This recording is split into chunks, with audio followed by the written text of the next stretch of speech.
In today's episode, I'll be giving my review and reaction to the most recent film out of the Marvel Cinematic Universe, Deadpool and Wolverine.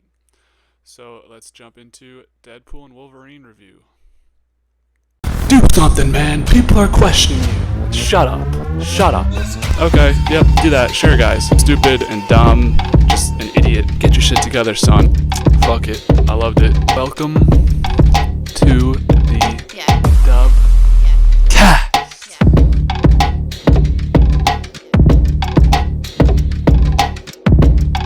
Being that I saw this in theaters just 2 nights ago, I unfortunately was not able to take notes on my phone and didn't want to be a dick to everyone, even though most ever people walked in front of me during a movie. I think it was 10 times somebody walked in front of me in the back row, which don't know why you need to do that.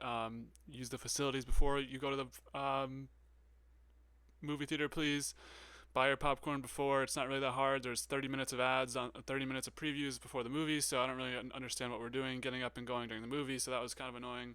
But I was a good moviegoer and good civilian. I did not go on my phone throughout the film. I never do that. Just wait till the end. It's really not that hard. So obviously, thought about bringing a notebook to take notes, but decided not to do that as well. So this review will be a little bit shorter. I think all my reviews from movies that I go see in theaters will probably be a little shorter, just because I'm not gonna like manufacture reactions or whatever. I'll just tell you guys what I remember from the movie. Keep it moving. That being said, I will do my little book talk, video essay spiel about the particulars about the movie information before we dive into everything I have to say.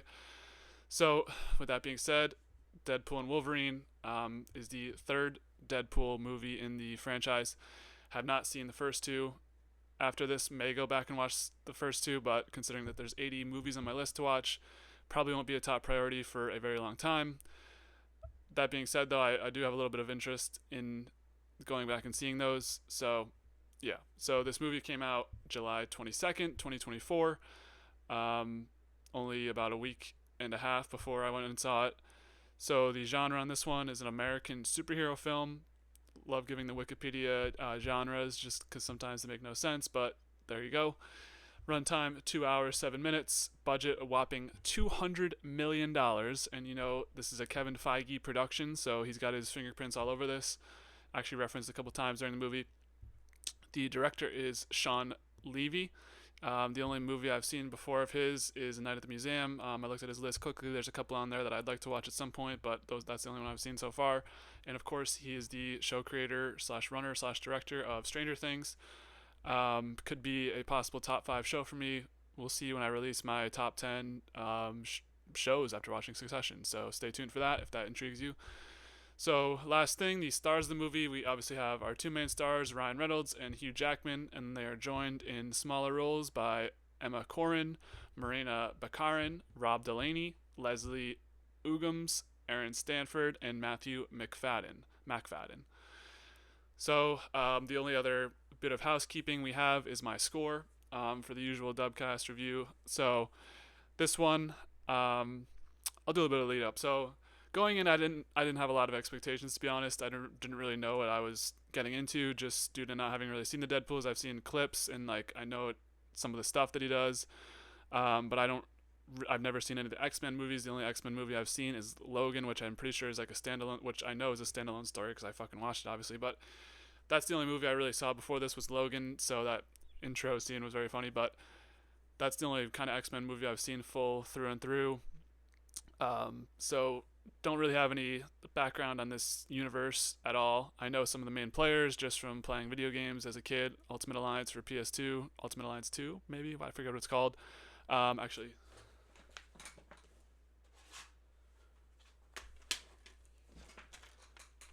this shit, the bomb. But I don't even know if Deadpool's in that. I just know that some of the X-Men from there. Um, So yeah, not really a huge X-Men guy. Unfortunately, I'm trapped in the time loop of seeing every MCU movie, even though I haven't. Still looking into all this stuff, and yeah, so I thought might as well take a try on Deadpool and Wolverine. Two friends asked me to go, and they had already seen both, so let's do it, man. Let's go see it. Was excited to go and give this a try. So throughout the movie, I definitely liked it. Thought, didn't expect to be laughing as much as I did. I'm not really a laugher, to be honest, in movies, and maybe just because I'm having a good ass time in my life right now, I'm finding myself laughing in a lot of stuff more. But this movie definitely made me chuckle a couple times. Usually, I'll chuckle maybe once at something stupid that doesn't even like isn't even supposed to be funny. But this movie, I found myself laughing at least a lot of times. I'm not gonna try and quantify my fucking laughs, but I don't know. I thought this one was pretty funny. The way it's interesting, Deadpool talking through the fourth wall. The only experience I've had with this in the Marvel universe is that fucking god awful She-Hulk show, and she was talking to us, and bitch, like we don't need to talk to you. But Deadpool, I guess, I don't know if I like it, to be honest. Didn't mind it, didn't distract me at all. It's just it's what you're walking. I mean, once you get it, you get what you're walking into. So yeah, I don't know. I didn't mind that part of it. I guess he can never die, which is interesting. I didn't know that. He just gets killed and then just comes back, which plays a major part in one of the big scenes of the movie. But yeah. Also, I'll give the warning now. Spoilers full ahead. We're fucking 5 minutes into this, so all holds guard. Sorry, I'm just gonna start spewing. So yeah, I think I generally like this movie. I came out of it with a smile on my face. Well, actually, no, I didn't because I had to fucking sit through and watch that dumbass post-credit scene. And this is a message to Marvel, Kevin Feige, if you're watching this, cancel the fucking post-credit scene, bro. Please, bro. Every time I walk out of a Marvel movie, you got the workers with the brooms waiting.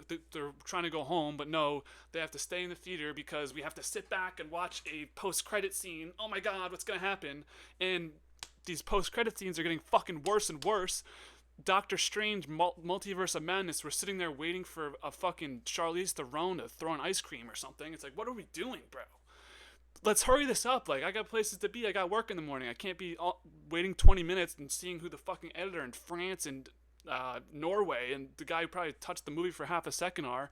I mean, there's probably a better way to shout it out. Everyone just goes on their phone while they wait for this post-credit scene. So, fuck the post-credit scene, bro. I'm done with this. I want to walk out, but every time I go see these movies with my friends, I have to wait because they all want to see it. So, I'm done with it. We need to start this revolution now. No more post-credit scenes, Kevin Feige and Marvel. We're done with this shit, bro. Especially if it's like not leading to anything. I mean, this one was funny, but anyways, rant over. Back to the movie. So I did really like it. I don't know if, and I'll probably get canceled for this by you guys in the comments, but I don't know if Hugh Jackman and Ryan Reynolds have been on screen together as these characters. So, but we definitely see their dynamic play out over the film. So, looking back on it, you're kind of like that plot was really kind of stupid, actually. And I don't really know what was happening, but it was just a fun ride. And not to mention, there's like a gazillion cameos of past heroes. Channing Tatum is someone I had no idea who plays Gambit, but I want to see more Gambit, bro. Gambit was lit with the cards. Used to have the little action figure, actually. So, actually, Gambit fan since day one, baby. Like Channing Tatum, he did a good job, even though you could barely understand what the fuck he was saying. And also, in the yellow suit, one arm. Almost just ended the video. Boom, boom. So we're getting the little collectible scene here. Also, last one, Robert Downey Jr., fuck you for being Doctor Doom and Iron Man. But we don't have to talk about that today. So, yeah. So, I don't know. The cameos, it was kind of like boom, boom, boom, boom. What's the guy's name? Mr. Happy or whatever. The guy who's Tony Stark's driver. You know who I'm talking about. I think his name's Happy, actually. I hope. But he's like the first one. You're like, oh shit, we're gonna get a bunch of cameos. Chris Evans shows up as Flaming Torch. Apparently Henry Cavill was in it. I did not recognize him when he was in it. Juggernaut's in it. Colossus is in it. Well, he's one of his boys at the beginning. Just, yeah. A lot of cameos. Jennifer Garner as Elektra, I believe. And Blade. Don't know the actor who's playing Blade. And our girl. Oh, the Wolverine girl. Fuck. This maybe was not a good idea to come in unprepared, but we ball. Her name's X something, isn't it? I don't know.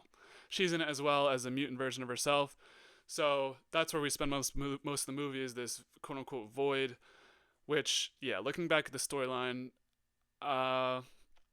Don't really know what we were doing. The main villain is um, Tom from Succession, and it was pretty hard to take him seriously for me. Just being on a Succession binge right now, and viewing Tom as a goofball, but he's trying to like scheme up a time machine to go back and end all the universes, and we get cameos from the girl from Loki, actually the big fucking monster from Loki, which again don't know the name. Um, but I thought this movie was a pretty fun ride. It's kind of an obvious story where Wolverine starts off being all pissy about everything. I guess he fucked everything up in his universe. He didn't save the kids when he had the chance. Not the kids, the X-Men when they called to him to help. And yeah, essentially he makes the sacrifice at the end. I thought they were actually going to die, which I was like, wait, how are we going to do this? Because there's definitely going to be Deadpool and fucking Secret Wars in the next Avengers movie and Wolverine. But yeah, they make it out alive. Just, it's kind of a goofy movie, but I really enjoyed it. Thought it was a fun ride. And I don't know if I'd see it again right now, but I think if it was on and I was like maybe a little bit under the influence or something, be a good watch through. Deadpool is funny. His dancing was crazy. The first scene especially was awesome with him dancing to "Bye Bye Bye." I need to bump that song on repeat forever. But yeah. So I'm trying to think of it if there's anything else off the top of my mind. Oh, we need to talk about Professor X's sister. So I know who Professor X is, luckily for me, Charles, but because I've seen him in Doctor Strange and in something else.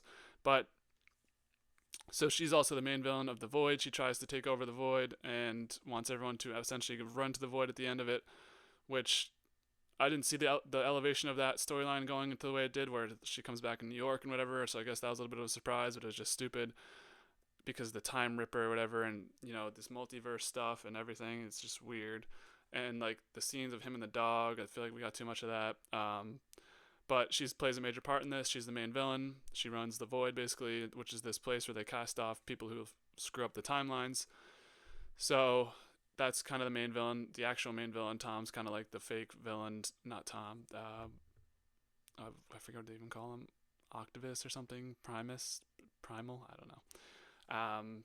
So yeah. Yeah, man.